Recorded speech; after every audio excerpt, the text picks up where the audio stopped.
Hi, this is Noah from Homemade History. Today we'll be covering the topic of the D-Day landings in Normandy. Please like and subscribe to see more videos, and please comment and leave feedback down below. Thank you. The D-Day landings occurred on June 6, 1944. Germany had taken over most of Europe and was pushing into the Soviet Union. The Soviets had been begging the Western Allies for months, possibly even a few years, to open up a second front, but the Allies had turned down every single request. But they did need to take out Germany and invade it to its heartland, and they needed a landing point into continental Europe. Normandy in northern France was chosen. The Allies had spent months bombing northern France to destroy roads, railroads, and bridges, and anything that Germany could use to bring in reinforcements.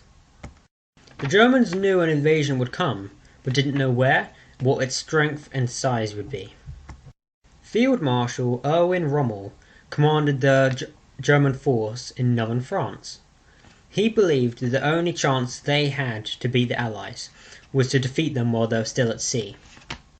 He wanted the German reserves to be spread out along the coast, so they could immediately defend against any Allied landing. Commanding officer, Commander-in-Chief West Field Marshal Gerd von Rundstedt wanted a strong reserve force held back to be sent to any Allied landing point.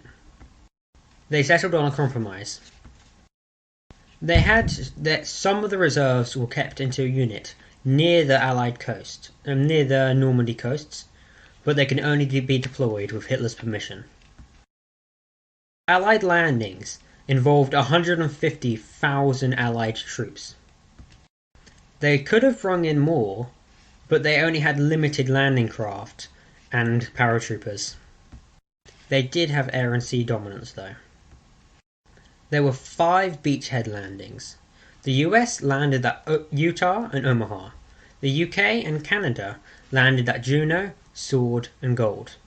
There were other Allied nations involved, but the UK, Canada, and the US were the main ones. 2 US airborne units landed near Utah with gliders and parachutes. A British airborne division landed on the east flank of Sword. The fighting was very fierce. It was easiest at the American landing point of Utah. The American landing point of Omaha, though, was the most fiercely contested. It was the only Allied beachhead that came close to a complete defeat. The Germans resisted especially bad there. The first wave onto Omaha Beach suffered 50% casualties of its entire unit.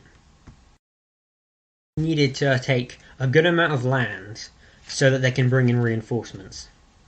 After breaking out of the beachheads, their push inland didn't meet all their objectives. They completed their objectives 2 days later.